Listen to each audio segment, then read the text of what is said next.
Bienvenue dans cette vidéo où je vous présente mes cadeaux faits main pour Noël, que ce soit au tricot ou au macramé.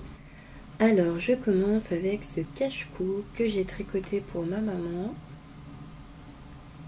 Donc à l'origine, je voulais réaliser un plastron d'après un modèle de Drops, un modèle masculin d'ailleurs. Et au final, je me suis arrêtée à la partie cache-cou. Donc déjà parce que je pense que le plastron, donc qui en gros ça descend un petit peu au niveau des épaules, c'est très couvrant et je pense que c'est top pour l'hiver. Mais c'est vrai qu'au niveau style, c'est peut-être un petit peu moins polyvalent on va dire qu'un cache-cou. Et puis c'est vrai que je commençais à manquer de temps, donc je me suis dit autant faire un cache-cou, ça va avec tout, c'est pratique aussi. Et ça tient chaud pour l'hiver. En plus dans ce coloris grisé, vraiment je pense que ça va avec la plupart des tenues. Donc c'est un modèle très simple que j'ai tricoté en rond. Et ce sont des côtes 1-1. Donc c'est vraiment un tricot qu'on fait sans se prendre la tête. En même temps ce qui est bien avec les côtes 1-1 c'est que c'est relativement élastique. Et je pense qu'on peut le porter à la fois déplié ou bien replié pour un peu plus de chaleur et un peu plus de tenue. Au niveau du fil, donc j'ai utilisé la fil caresse de Fil d'Art. C'est une laine dont j'avais parlé dans une précédente vidéo. Elle est vraiment extrêmement douce. En fait, elle est conçue, ou en tout cas elle est souvent utilisée pour de la layette. Et je pense qu'effectivement pour un bébé c'est parfait, mais aussi pour les parties sensibles du corps telles que le cou. Alors c'est une laine qui est très agréable et très douce, mais qui n'est pas naturelle, puisque on est sur du synthétique. C'est un mélange d'acrylique et de polyamide. C'est ce qui la rend, je pense, aussi douce et surtout facile d'entretien, puisque théoriquement elle passe en machine. Donc c'est assez rare que j'utilise des laines comme ça, enfin des fils justement qui ne contiennent pas de composantes naturelles, mais franchement je la trouve très agréable, à voir comment elle vieillira. Donc voilà pour ce petit cache-cou que je vais pouvoir emballer en direct dans une de mes petites pochettes cadeaux. Donc ces pochettes je vous les montrais dans une précédente vidéo. Je les réalise moi-même et je les vends dans ma boutique Etsy. Voilà, je continue avec les accessoires avec ce deuxième cadeau tricoté. Donc c'est un scrunchie ou chouchou en français au tricot. Pour le réaliser, j'ai suivi un tuto de Binge Tricot, vraiment très simple. Alors c'est la première fois que je tricotais un chouchou, mais c'est vrai qu'il n'y a rien de compliqué, surtout quand on tricote en rond, puisqu'en fait on réalise un tube, on vient disposer un élastique à l'intérieur et on replie pour pouvoir fermer à l'aide d'une couture. Donc là pour ce scrunchie j'ai choisi un point de jersey endroit. On peut vraiment faire ce qu'on veut, mais moi j'aime beaucoup le jersey endroit. Je trouve que c'est un des points les plus beaux au tricot, même si c'est l'un des plus simples. Il met vraiment très bien en valeur le fil. Donc ce fil justement c'est le fil céleste de Fil d'Art. Donc c'est une petite pelote que j'avais achetée comme ça pour tester, et c'est un très très beau fil qui est à la fois doux et brillant puisqu'il est composé à 70% de laine et à 30% de soie. Donc le scrunchie c'est vraiment une idée cadeau à la fois simple à réaliser, plutôt rapide et qui en même temps fait son petit effet. En tout cas j'espère que ça lui plaira, parce que c'est pas forcément des choses qu'on va trouver dans le commerce, et en même temps ça reste pratique puisque ça permet de s'attacher les cheveux, ou bien je pense qu'on peut aussi l'utiliser comme bracelet. Alors au niveau de la laine fil céleste, donc je l'aime beaucoup, surtout dans ce coloris rosé. Après je pense que c'est vraiment peut-être la grosseur maximale à utiliser pour un scrunchie.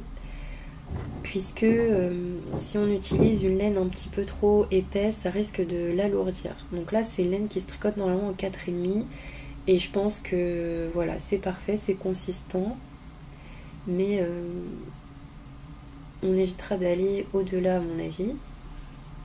Donc voilà mon petit scrunchie que je vais pouvoir également emballer.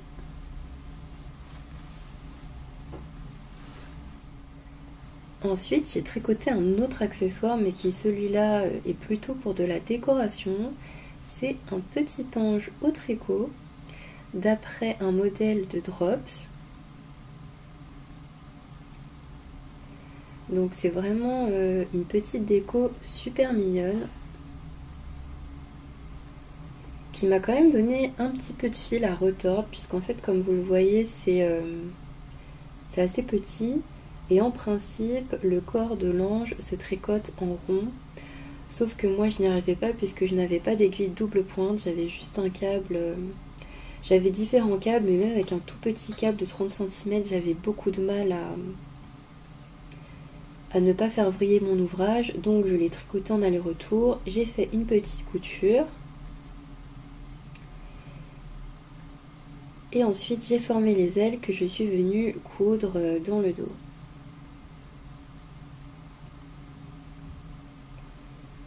Donc ça, je l'ai fait pour une autre de mes sœurs. Je trouve que c'est vraiment trop mignon. C'est une petite déco à poser comme ça. À la base, je pense que c'est pour accrocher au sapin, mais honnêtement, ça peut aussi être un petit objet de déco mignon qui trouvera sa place tout au long de l'année. Au niveau du fil, donc pour le corps, j'ai utilisé un mélange de pelote qui me restait. Donc j'ai pris de l'alpaga de Drops associé à un fil Kid Silk. Normalement dans le modèle on préconise de prendre du coton mérino et j'ai compris pourquoi par la suite, parce qu'en fait moi c'est vrai que mon ange n'est pas très rigide, c'est un mélange de fil qui est très moelleux mais qui est du coup peut-être pas idéal pour faire des petits objets de ce style. Mais bon, j'arrive quand même à le faire tenir, donc tout va bien. Et pour les ailes, pour avoir ce côté beaucoup plus vaporeux et très doux, j'ai pris tout simplement 2 fils de Kid Silk ensemble. Et voilà comment on obtient un petit ange super mignon. Donc celui-ci, je vais pas l'emballer, je pense, parce que j'ai pas envie qu'il se déforme trop. Je vais le mettre debout dans un sac plutôt.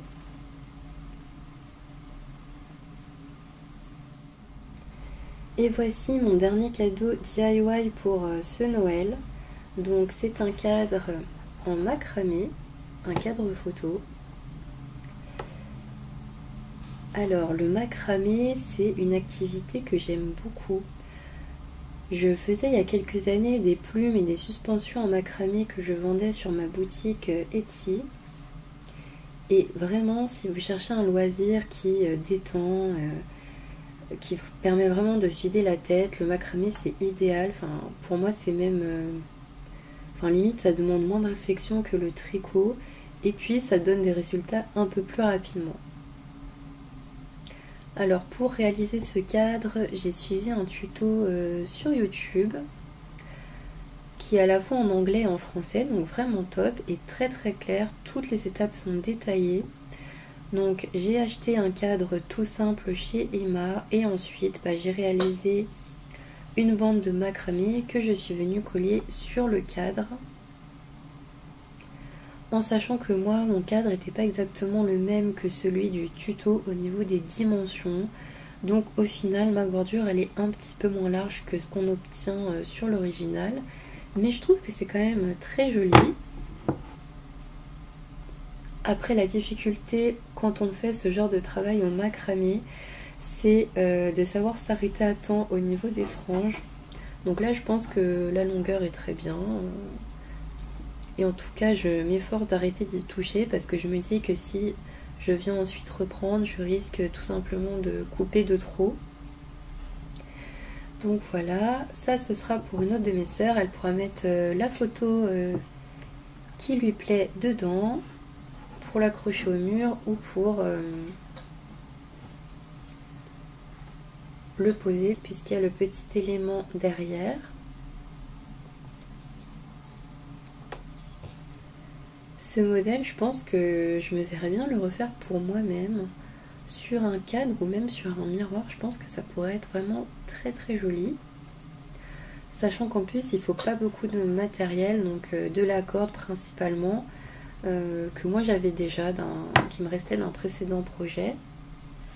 Donc voilà pour ce cadre qui m'a permis de faire aussi une petite pause parmi tous mes projets tricot. Et voilà pour mes cadeaux faits main de Noël. Alors je vous avoue qu'à l'origine j'avais pas forcément prévu de faire exactement ces différents modèles. J'ai vraiment fait en fonction du temps qui me restait, pour être honnête, parce que rien qu'un cache-cou comme ça prend quand même plusieurs jours, en tout cas à la vitesse qui est la mienne. Mais je suis vraiment contente parce que j'ai réussi à faire un petit cadeau personnalisé, unique, et en même temps pour le coup qui m'a permis d'utiliser des matériaux que j'avais déjà, donc ça c'est vraiment top. Mon objectif, comme je l'avais dit dans une précédente vidéo, c'était d'utiliser un petit peu mon stock parce que j'ai quand même de très jolis fils, donc c'est chose faite. Et j'ai pu aussi explorer de nouveaux types de modèles, de nouvelles techniques, que ce soit avec ce petit ange décoratif ou avec ce cadre photo en macramé. Voilà, j'espère que la vidéo vous a plu.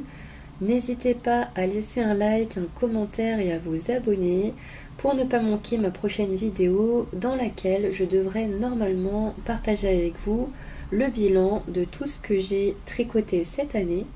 Donc je vous dis à très vite.